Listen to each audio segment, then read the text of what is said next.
Assalamu alaikum wa rahmatullahi wa barakatuh. Bismillah walhamdulillah wa salatu wa salam ala rasulillah wa ba'd. On continue le livre Bulugh al-Maram du Hafiz ibn Hajar al-Asqalani rahimahullah, mort en 852. Et on est à la fin du chapitre de la bonté envers les parents et des liens de parenté. وعن أبي مسعود رضي الله عنه قال قال رسول الله صلى الله عليه وسلم من دل على خير فله مثل أجر فاعله أخرجه مسلم. On rapporte de Abu Mas'ud radiallahu anhu qu'il a dit: le messager d'Allah sallallahu alayhi wa sallam a dit: celui qui indique un bien aura la même récompense que son auteur. Le hadith est authentique, il est rapporté par Muslim. Donc le rapporteur du hadith, Abu Mas'ud al-Ansari, Uqba ibn Amr ibn Tha'laba, un Ansari, donc un habitant de Médine, qui a participé au pacte de Aqaba, le second. Et il était d'ailleurs avec Jabir ibn Abdillah, radiallahu anhum, il était parmi les plus jeunes. Et il a également participé aux batailles de Uhud et celles qui sont venues après. Et il a rapporté plus d'une centaine de hadiths, et il est mort en l'an 40, à Al-Kufa, rahimahullah. Donc ici, encore une fois, on a un hadith où le sens est clair. Et il fait partie d'ailleurs des hadiths où le prophète sallallahu alayhi wa sallam a prononcé quelques mots et a donné une phrase qui a beaucoup de sens. Celui qui indique un bien aura la même récompense que celui qui fait ce bien. Donc si une personne ne fait pas une bonne action, mais indique à d'autres comment faire cette bonne action, alors il en sera récompensé. Et cela n'est pas sans rappeler le hadith. Cela n'est pas sans rappeler le hadith d'Abu Huraira, rapporté par Muslim, où le prophète sallallahu alayhi wa sallam a dit: celui qui instaure en islam une bonne sunna aura sa récompense et la récompense de ceux qui l'ont mise en pratique, sans que cela ne diminue leur récompense. Et celui qui instaure dans l'islam une mauvaise sunna emportera le péché et le péché de ceux qui l'auront suivi, sans que cela ne diminue en rien leur péché. Donc ici, on voit qu'il y a un lien entre un acte et sa récompense, et entre le fait de montrer ou d'enseigner cet acte et la récompense de l'acte. Une personne qui va faire une umrah par exemple, elle va faire l'acte de la umrah et elle aura la récompense de son acte. Eh bien ce hadith ici nous dit que celui qui va orienter une personne vers l'adoration qui est la umrah, alors il aura la même récompense que la personne qui va faire cet acte, donc dans notre exemple la umrah. Et le fait d'indiquer un bien se fait de plusieurs manières. Premièrement, il y a le fait de dire à quelqu'un cette chose-là est bien. Ça c'est le plus évident. Ensuite, il y a la personne qui vient nous voir et qui nous demande: est-ce que cette chose-là est bien? Alors, soit on lui répond, soit on ne sait pas. Et on va demander aux gens de science, et on revient le voir avec la réponse et on lui donne. Et ça c'est valable par exemple pour les imams du sermon du vendredi, ils vont appeler les gens à faire le bien.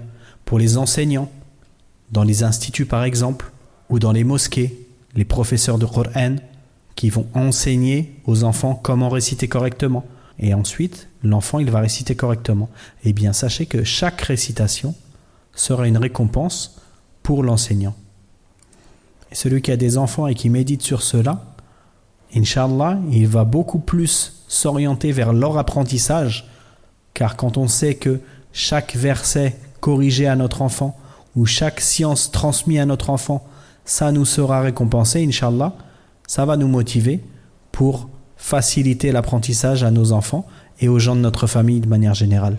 Mais il y a également le cas de celui qui n'appelle pas à cette chose-là avec sa parole, mais avec ses actes.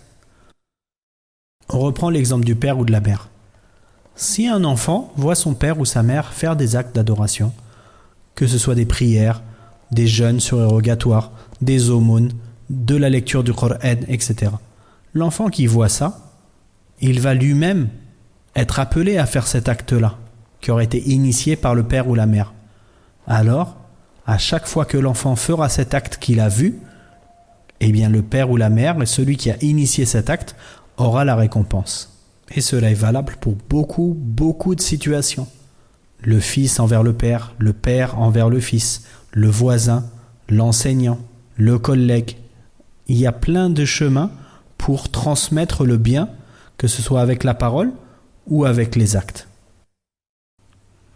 Et d'ailleurs, l'enseignement par les actes est de manière générale plus puissant que l'enseignement par les paroles. Quand une personne va vous dire « fais cette chose-là, elle est bien, fais-le, elle est bien », mais elle ne vous voit pas le faire. Ça n'a pas le même poids que si vous ne dites rien, mais vous faites l'acte. Et ça, c'est valable également avec les enfants.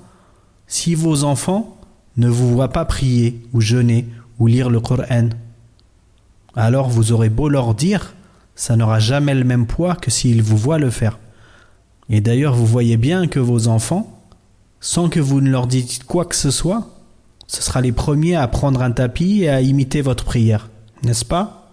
Et imiter votre tashahhud, avec une telle envie d'imiter qu'ils vont le faire même peut-être avec les deux mains. Donc voilà encore un enseignement prophétique qui est accessible à tout le monde et qu'il ne faut pas délaisser et qui renferme de nombreuses récompenses. On prend la science de notre prophète sallallahu alayhi wa sallam et on la transmet autour de nous. Et d'ailleurs cela est valable pour un acte de bien, mais également pour un acte de mal délaissé. Celui qui indique à un frère le délaissement d'un péché aura également la récompense que ce frère aura eu en délaissant le péché.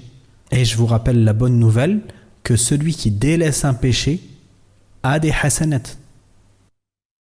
Le fait de délaisser un péché est un acte qui est récompensé auprès d'Allah subhanahu wa ta'ala. Et celui qui médite sur cela donnera plus d'importance, Inch'Allah, dans les choses de l'au-delà. Les choses de dunya, elles ne font que diminuer. Votre patron, par exemple, vous lui donnez du temps et lui, il vous donne de l'argent. Donc votre temps, il a diminué et lui, son argent, il a diminué. Ensuite, avec l'argent que vous avez gagné, vous allez acheter des choses pour votre famille. Ces choses-là, elles vont être diminuées également. La nourriture que vous allez acheter, vous allez la partager. Une part pour tel jour, une part pour tel jour, ça va diminuer. Jusqu'à ce qu'il n'y ait plus rien. Mais la science, mais les hasanat, ça se multiplie. Celui qui va donner du temps pour apprendre quelque chose de nouveau dans sa religion. Il a une nouvelle science, et il va mettre en pratique, et il va avoir des hasanat. Cette science va lui donner accès à des nouvelles hasanat, qui va lui permettre d'avoir accès à encore d'autres sciences, etc. Et s'il la transmet à quelqu'un, sa science, elle ne va pas diminuer. Et ses hasanat non plus. Mais la personne va prendre de la science et il va prendre des hasanat sans qu'aucun des deux n'aura quelque chose de diminué. Et c'est ce qu'on voit dans ce hadith. Le prophète sallallahu alayhi wa sallam, il dit quoi? Celui qui indique un bien aura la même récompense que son auteur. Donc l'auteur, il aura sa récompense. Et celui qui l'indique, il aura une récompense également. Malgré tout, il faut faire attention à quelque chose de très dangereux. Et c'est ce qu'on a vu dans le hadith d'Abi Huraira, que je vais vous rappeler ici, Inch'Allah. Qu'est-ce qu'il nous a dit le prophète sallallahu alayhi wa sallam? Celui qui instaure en islam une bonne sunna aura sa récompense et la récompense de ceux qui l'ont mis en pratique sans que cela ne diminue leur récompense. Qu'est-ce qu'il dit ensuite? Et celui qui instaure dans l'islam une mauvaise sunna emportera le péché et le péché de ceux qui la suivront sans que cela ne diminue en rien leur péché. Qu'Allah nous en préserve. Donc si on propage un bien, on aura des récompenses.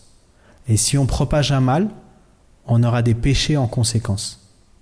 Donc attention à bien propager du bien. Assurez-vous bien, avant de propager quelque chose, que ce soit réellement un bien. Et qu'est-ce qu'une bonne chose? Qu'est-ce qu'une œuvre acceptée? Qu'est-ce qu'une adoration qu'Allah accepte et donne en récompense des hasanat? C'est une œuvre qui remplit deux conditions. La condition d'être sincèrement faite pour Allah exclusivement, première condition, et la deuxième, que cette œuvre que l'on fait soit conforme à ce que le prophète sallallahu alayhi wa sallam nous a enseigné. Voilà les conditions des œuvres. Donc si on veut faire un bien, on doit faire attention à bien respecter ces deux conditions. Et si on veut propager un bien, alors pour ce qui est de la sincérité, ça regarde la personne qui fait l'acte. Mais pour la conformité, le fait que ce soit un acte, alors il faut s'assurer que ce soit un acte qu'Allah subhanahu wa ta'ala nous ait demandé de faire ou que le prophète sallallahu alayhi wa sallam nous ait enseigné. Encore une fois, d'où l'importance d'apprendre au minimum ce qui nous est obligatoire d'apprendre de notre religion, de le mettre en pratique et de propager ce qui est dans nos capacités. Et ceux qui ont étudié le livre Les Trois Fondements, ça leur rappellera sûrement quelque chose. On va s'arrêter là pour aujourd'hui. Barakallahu fikum. Subhanakallahumma wa bihamdik. Ashhadu an la ilaha illa anta astaghfiruka wa atubu ilayk. Wassalamu alaykum wa rahmatullahi wa barakatuh.